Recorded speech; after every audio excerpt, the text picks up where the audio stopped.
everyone. Good evening, good afternoon, good morning. I don't care what time you watch our podcast. Hello, and welcome to the pilot episode of PodClash. I'm your host, Dion Kahayag, and these are my fellow hosts, Darren Patlonag and Bjorn Dagala. Today we'll be discussing a topic of not much public interest, really. But to trained eyes, it's definitely an issue worth talking about.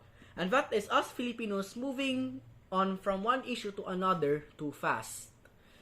Well, before anything else, we want to introduce to you all what PodClash really is. So, take it away. So, we want to give you guys a quick idea of what PodClash actually is. So, this podcast was created because of the three of us noticed how discussions among students, especially in the classroom and online, often turn into debates without direction.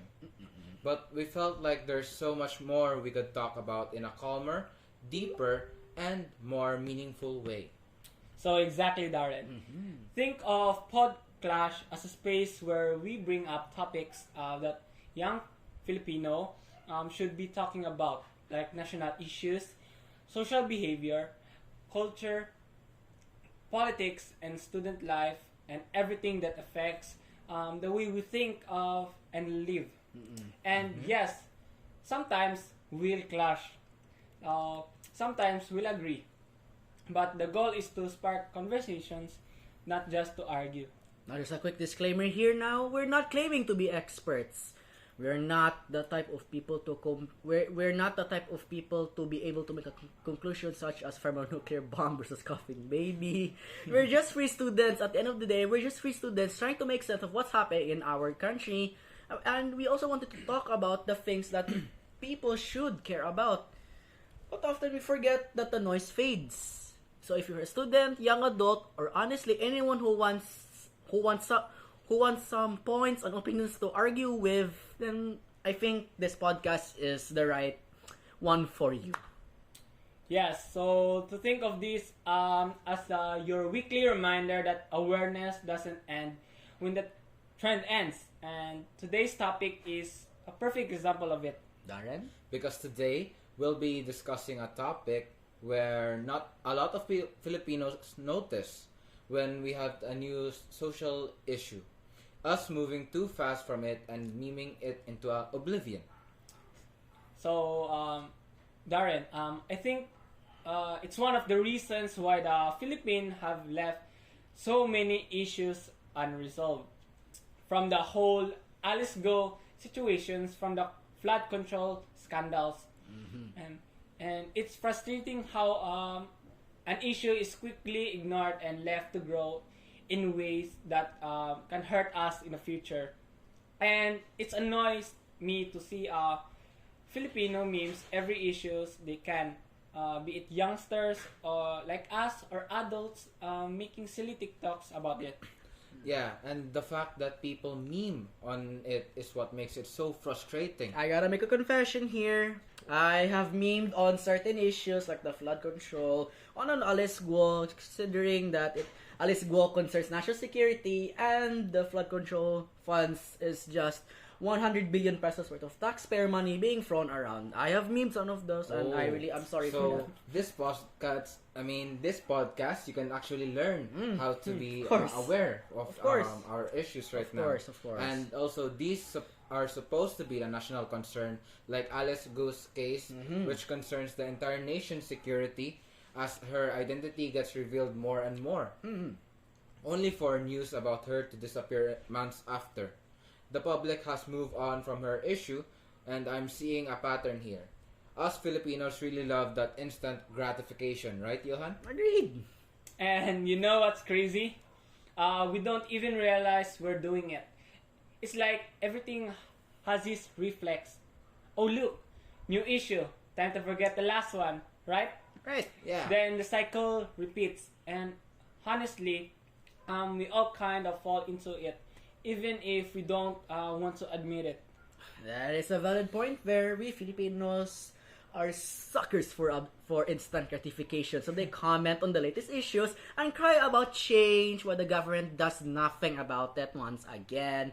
We love to pride ourselves on being socially aware on issues, But our government doesn't even give a hoot about our issues and just continue to move on. Even if they say they have investigation, it's clear that they don't care about it. I mean, there are some officials, but it almost seems like they don't care about it. And well, we're just waiting for one issue, I guess. For another issue, I guess. It's like literally just scrolling to TikTok, right? You're emotionally invested for 30 seconds, then you swipe to the next thing, and except this time, the things you were swiping through are national scandals. This is kind of insane actually when you really think about it, right? And exactly. And we've normalized it. No one questions why we move on so fast because everyone's doing it. And the platform we use make everything feels disposable, even serious situations. And that's how we pride ourselves in social activism. I don't think that's the case for around here. It sucks, but that is how we cope with our issues. Humor, even in trying times. So it's like we want a badge for being aware, but not the responsibility that comes with it, right? Being socially aware doesn't end after one tweet. It's supposed to be a commitment, not a trend. And we see everything. Even in classrooms, students passionately argue online. I think I felt that somewhere. I remembered a certain group of people arguing. Well, our juniors, right? I've heard they've been passionately arguing about debates. Yeah, I remember that.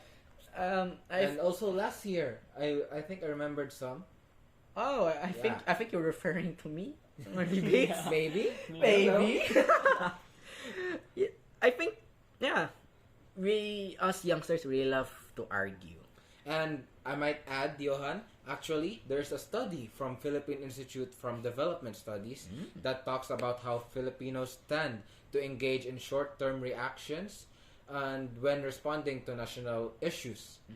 The study explains that social media encourages quick reaction instead of long-term civic involvement.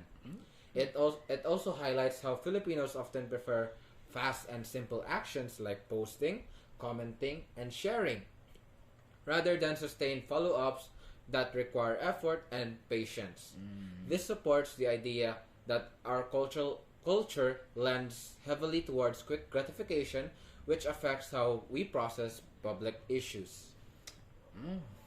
That study makes a lot of sense to me, Darren. We've built a culture where our attention span is that same of a goldfish, and our so-called activism is just reduced to blatantly clicking a button, sharing, commenting, rant. That's about it. That's our form of activism, and it sucks. Yeah, honestly, it truly sucks. sucks. I mean, I'm not trying to sound like I know how activism should work, because there are different forms of activism. Yeah. Could be silent, like those in other nations. I think are like in other nations, but I won't delve further into that because we are here in the Philippines. Yeah. But I really do think that this new form of activism, just by blatantly clicking a button, ranting, sharing about it, isn't enough. We don't go any further. We don't give a hoot about it. That's it.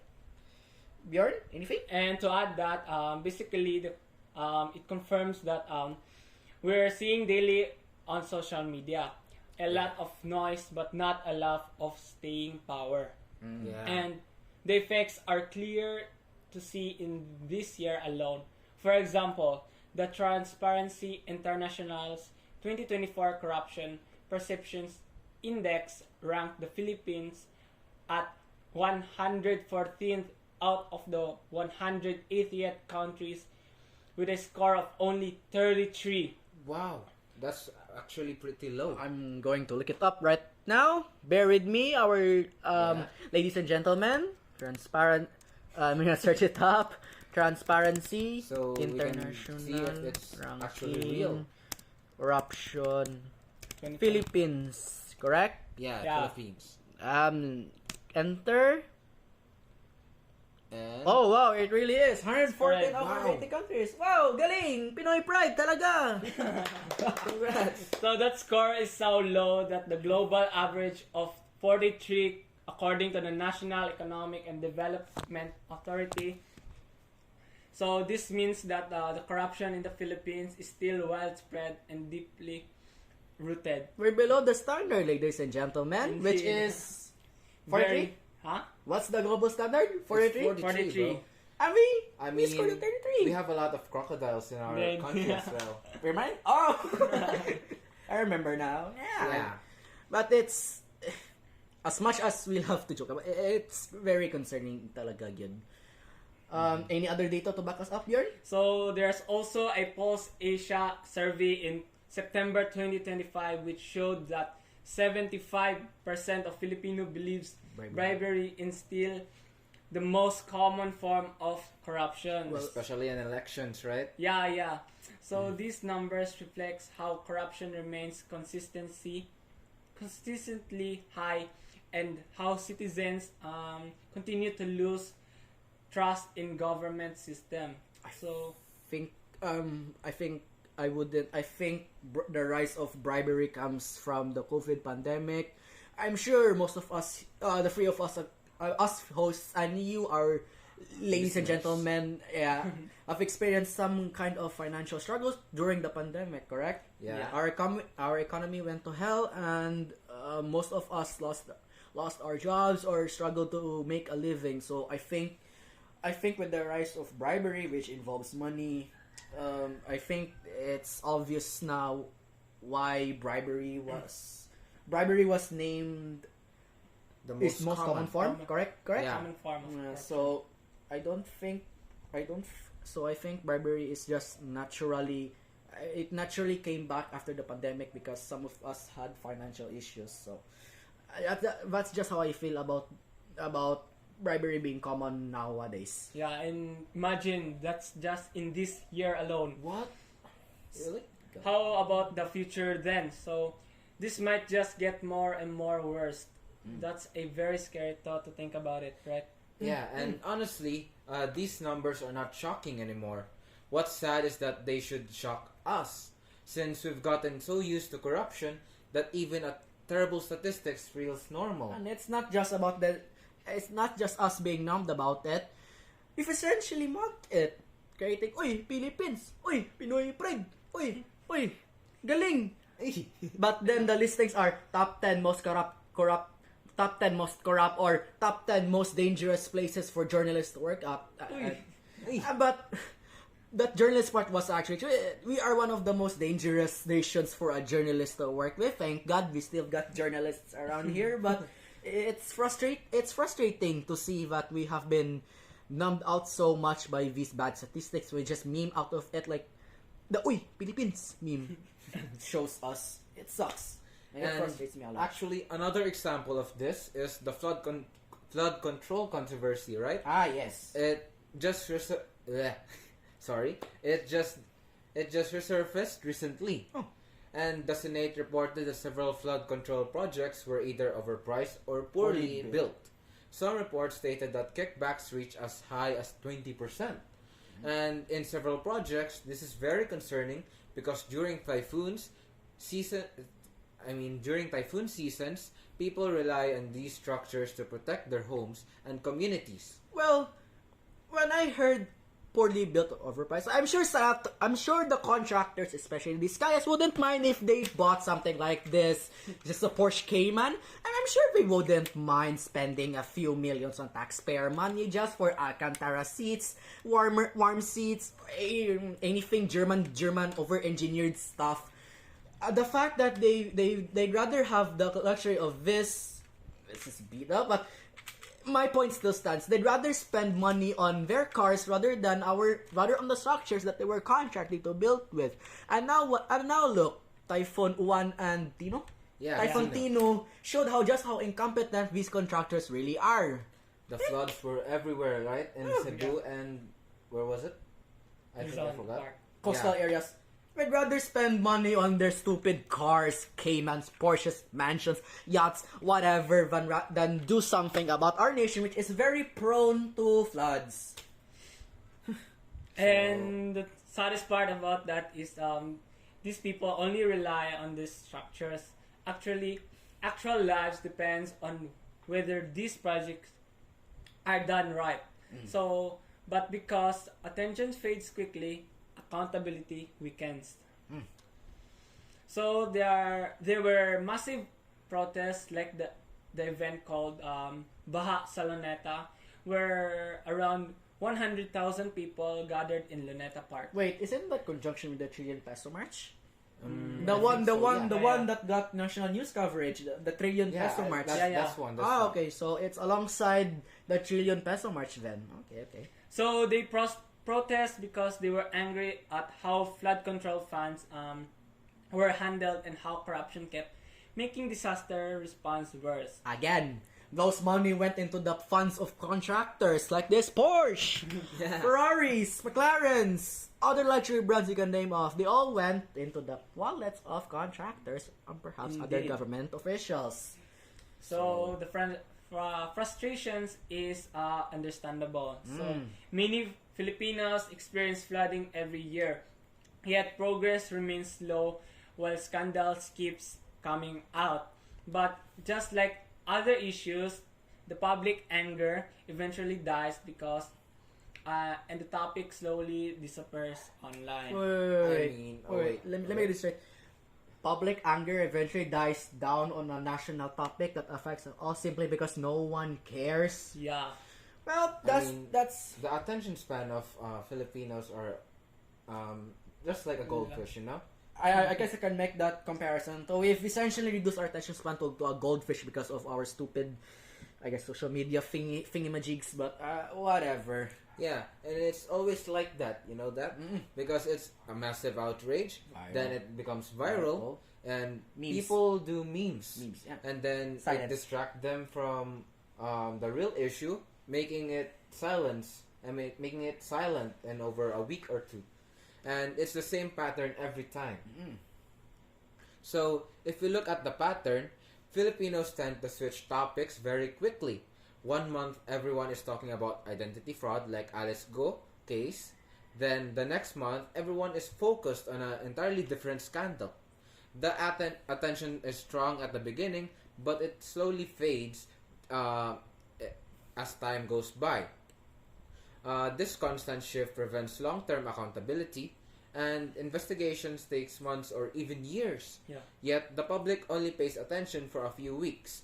This creates the perfect environment for corrupt officials to wait until people forget. Just like that 100 billion peso fund that Marcos I promised wonder back where in. that go. I wonder where that went. Even I'm sure the latest gentleman know where that 100 billion. Yeah. I remembered writing an article about it. 100 billion pesos of taxpayer money. Surely that won't go anywhere, right? Yeah. And then I wonder so. And then it went into mansions, into yachts, into properties, Cars. their businesses, their cars. I'm a car guy again, so Cars. I'd like to bring up cars.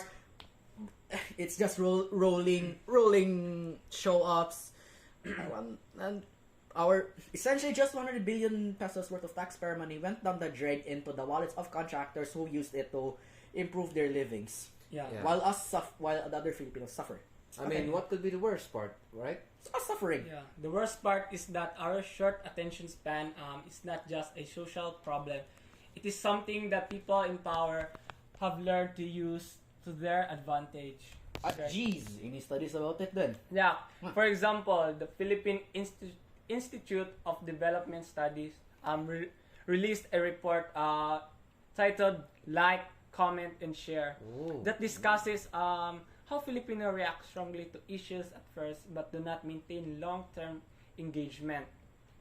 So, the research itself shows that people tend to participate only in quick reaction, such as liking and sharing a post instead of sustaining involvement in policy discussions. Yeah, discussions. The fact that the government agency knows how stupid our attention span has gotten to. Well, that's us, I guess, the Philippines, I guess. But I think what I can conclude from a study definition: if an issue drops out of attention, public interest fades almost immediately. It's almost if we treat national issues like viral memes, TikToks, or it might be another dance move or whatnot. Another dance move, another viral catchline, or another punchline. Another trend. That's how we treat our issues recently. Okay. Apologies. And those facts alone don't even make me very confident in our nation's future. I mean, I think that goes to our beloved ladies and gentlemen as well. With the amount of, dare I say, incompetence in our government, I think having no confidence to begin with is valid with. I mean, why would us young Filipinos, me turning 18, 19, 20, have to put trust in the government when it's clearly failing to give us the environment, the working conditions, and even money to sustain a living here in the Philippines? Might also defect to Europe, I guess. I mean, if given the chance to go to another nation, where would you go? Well, I'd go to Japan, of course. It's You? my favorite country. I would go to Europe. Which part in Europe? Probably Italy. I'd rather go to Switzerland. I think Germany, Switzerland, France, even the UK. It works, I guess, but it just shows the youth have lost confidence in our government to do something. That's telling Well, from so-called experts. But then again, it is common now for young people to say that they want to move out to the Philippines. Sure, there are some people who really want to help, but the government isn't giving us the. I'm not saying that the government should give us everything, but at least give us an environment to help you guys out with. yeah, right. And I am 100% sure that you, Johan, had these thoughts for a while. That's for sure. And I mean, he has a point. The government is training us to be its future workers. But if they are going to introduce us to an environment where living conditions are near unbearable, then why stay in the Philippines to begin with? Exactly my point. Yeah, and honestly, Johan, you are not alone in that. A lot of young Filipinos feel the same. It is not about being dramatic, but it's being realistic. Well, I speak for those. I don't wanna put myself as the official representative, but I think some of us complain of the things that actually matter. Not all, but sure, we're called over complainers of such items, of such issues, but we complain because we can, and we have to complain about the right things, or else our nation will go into chaos. Yeah, and that's exactly what makes this whole cycle even more dangerous. People are losing trust, young adults are losing hope, and the country keeps collecting unresolved problems like they are some sort of a yearly tradition. When the public attention fades too quickly, then the pressure on official disappears. And when the pressure disappears, nothing changes. It's like us staying put in our house. And we end up stuck in the same place because we move on too fast to hold anyone accountable. Worst case scenario in the Philippines, if the young people continue to lose their trust in the government, we might as well just see a professional worker drain. That is essentially professional workers who have the minds and the correct skill sets moving out of the Philippines because they cannot sustain a living there and moving to other nations. Essentially, a drain in our workforce, a drain in intelligence, I say, and also it's going to be bad for our economy. And now, in layman's terms, it's going to suck for future Filipinos. Yeah. And do you guys have anything to say? Well, I think that we shouldn't be. Well, I'm not saying this to be sentimental or do the cheesy call to action, but I think that we should try to improve our attention span. I think some of the ladies and gentlemen there probably feel guilty about me calling short attention span the same span as a goldfish, but I think that's been the trend nowadays. Have people having goldfish attention spans, and I hope that the flood control issue of today is going to make some Filipinos worry more about potential national issues and not just dismissing them into memeing them into oblivion or just waiting until the topic dies down. Again, this is our future that we are talking about, Yeah. and our money, taxpayer money, again being used to buy luxury items like that Porsche. Yeah. So, all right. I think we have said a lot today, right? Yeah. And to everyone listening, we hope that this episode did not just entertain you, but we hope it made you think and reflect on how we react to national issues. Moving on too fast might feel normal, but it has a real consequences that affects our future. Yeah. Yeah. I guess there's a few issues. I think we went from I think this whole I think the whole situation started in 2020 from the DepEd laptops which had less powerful processors to the confidential funds issues to Alice Guo. What was the other? Alice Guo. Then the political fallout of Uniteam, and then the flood control scandal, which really ticked me off because that's taxpayer money being used to buy Porsche, and it insults me to it really insults me because the passion that I love cars is being used by the wrong people to flex their wealth when instead they should be helping the nation and actually creating competent systems that protect us, the people, because that's what the 100 billion peso money was for, us, the people, protecting. Instead, we got incompetent projects, weak materials, and projects collapsing after a few months. I think there is a project in Cagayan that collapsed. I don't remember the name, but there was. Yeah, I think there was. Where was? We're not sure. I'm not sure. I swear I saw something. Maybe the ladies and gentlemen viewing there can remember the issue. I mean, they should be durable. I mean, they should be durable enough, since it's meant to protect us against the forces of Mother Nature. So, before we officially wrap up and our podcast, let's take a moment to summarize everything we've discussed today. Oh, right? wait. So before I just wanted to add something else. Okay, I might be the most yapper or yapuchino as the youngsters or any one of guys want to refer to me, but I think this topic has been a good stepping point for us to talk about our views and opinions on us moving too fast about issues and our current takes on the flood control scandals. Well, I don't want to wrap this up too early. I want, well, as an opinion writer, I want you guys to share opinions because that's how I get my juices into creating editorials. So, anything more you can say about us moving on from one issue to another, Bjorn? I think none. Darren? Actually, Filipinos tend to move on too quickly from scandals. Not because they don't care, but because social media conditions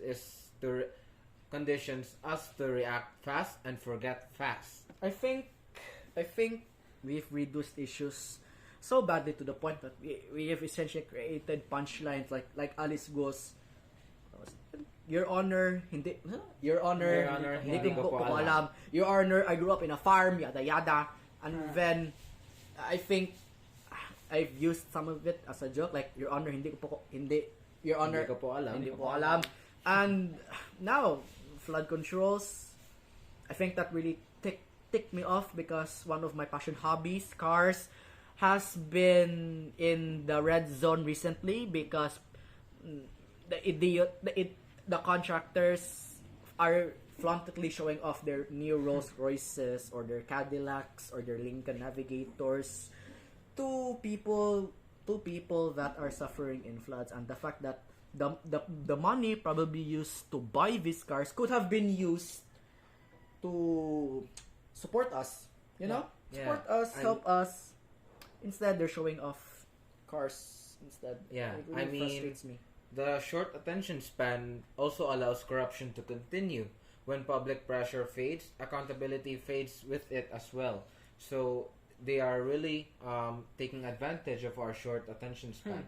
I just now remember 100 billion pesos of taxpayer money was lost due to corruption.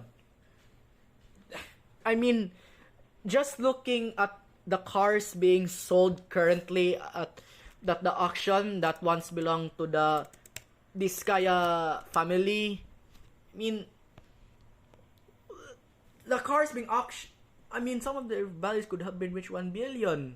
1 billion on a car collection. And remember, 100 billion pesos was given to these contractors to help us. Instead, no, they flaunted their cars in parking lots and vlogs, showing off new umbrellas. But that's all from me. I think I've turned it into a mumbling about the flood control issue. Yeah. But I fear that we might as well move on from one issue to another. But I really hope that Everyone should be aware, right? everyone should be aware and be persistent about the flood control issues, because a lot of taxpayer money was just lost due to incompetence and corruption.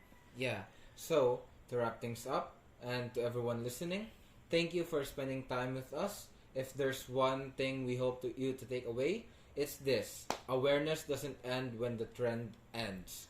And real change requires patience, consistency, and genuine interest. Not everything has to be loud. Correct. So it's Yeah. sometimes quiet, persistence in what makes a difference. It's just the beginning of the mini conversations that we hope that might be created, and I hope that you guys will continue to talk about these issues so it stays relevant and viral, of course, Yeah. because we run on viral fuel. And I just have 3 things for you guys. Let's keep thinking, questioning, and keep caring, even if the rest of the world has thrown it into the garbage bin. Yeah. And together, we can build a culture that remembers. This has been your host, Johan Kahayag. And I am your co-host, Darren Patlunat. And I'm Bjorn. And thank you for listening. Now stay aware, stay critical, and stay engaged. Thank you very much for listening to PodClash.